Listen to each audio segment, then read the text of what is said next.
There's a chill that runs through the spine of the soul when you read the words, "Bless those who curse you," not endure, not ignore, not merely tolerate. Bless. Spoken with ferocity and forgiveness from the mouth of a radical rabbi whose feet were still dusty from Galilean soil, Luke 6:28 is not a spiritual suggestion, but a subversive summons. Let's dive in and find out more. To bless one's enemies. It feels like asking rain to rise, like dancing backwards through a battlefield with open arms, like lighting a candle in the hurricane of human hate.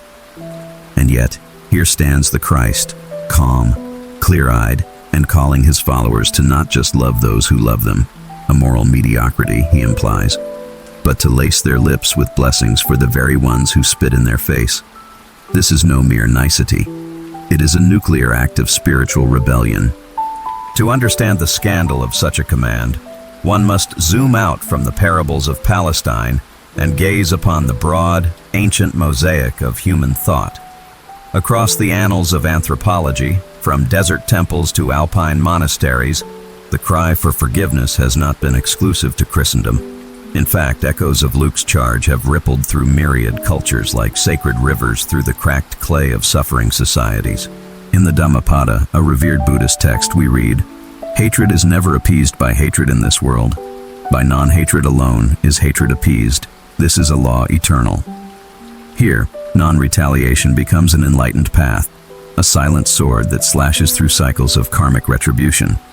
In Hindu Dharma, the virtue of Kshama, forgiveness, is ranked as a divine trait, a bridge between man and moksha, between ego and eternity.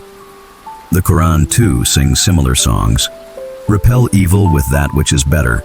Then surely he between whom and you there was enmity will become as though he were a warm friend." 41:34.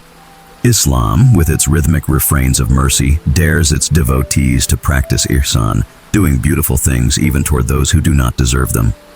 Stoicism, the unsentimental school of Roman resilience, taught emotional immunity through detachment. Marcus Aurelius, draped in both purple robe and philosophical steel, wrote, "The best revenge is to be unlike him who performed the injury." All noble, all illuminating. But Christ's call is not merely about restraint, it's about revolution. Jesus doesn't say, "Don't retaliate," he says, "Bless." A forward motion, a holy defiance, a spiritual inversion of entropy. He demands we weaponize our words with kindness, that we fight fire with fountains. The Christian ethic is not just a philosophy, it is a cruciform calling. For while others may elevate forgiveness to virtue, Christianity baptizes it into vocation. We forgive not to be better people, but because we are resurrected people. We bless our enemies not because they deserve it, but because Christ blessed us while we crucified him. To bless is to bleed beauty into a broken battlefield, and yet, there is grit in this grace. This isn't sentimental syrup drizzled over daily frustrations. This is the gutsy gospel, the raw and rugged call to embrace our enemies while the nail is still in our wrist. Christ doesn't preach saccharine spirituality. He offers a kingdom where the crown is made of thorns and the throne is a cross. In an age drunk on rage, blessing is punk rock. It's rebellion. It's standing in a culture that feeds off offense and choosing the harder path, the higher road through the valley of the shadow of vitriol. But how do we do it? Not with clenched fists or fake smiles, but with the spirit of the crucified carpenter breathing resurrection into our rib cages. Blessing those who curse us begins not with willpower, but with worship. It is impossible to bless your enemy unless your heart has first been broken and rebuilt by the blesser of all. This path demands a peculiar posture, a soul unoffendable, a tongue tamed by truth, a heart haunted by heaven. To bless your enemy is to declare, in defiance of your pain, "I am no longer a hostage to hate. I will not mirror my mockers. I will not echo evil. I will speak blessing into the void and watch as heaven invades." And in doing so, we mirror the Messiah. For on the cross, his blood didn't cry out for vengeance. It cried out, "Father, forgive." So yes, Luke 6:28 is brutal. It wounds our pride. It disorients our instinct. It is a verse that drags our dignity through the dirt and dares us to bless as we've been blessed. But it also lifts us, sanctifies us.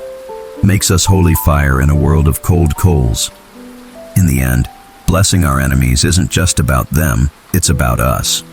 About becoming the kind of people who no longer bend beneath bitterness. About being sculpted into saints who wear scars like badges and who forgive not because it's easy, but because it's eternal. To bless those who curse you, it is to live as if heaven has already won. And for the Christian, that's not fantasy, that's faith. Let the world curse. We will bless. Because that's what the Beloved did for us. Smash that like button, drop a comment, and hit subscribe. Then check out Faith Mode, where premium streetwear meets gospel grit. faithmode.com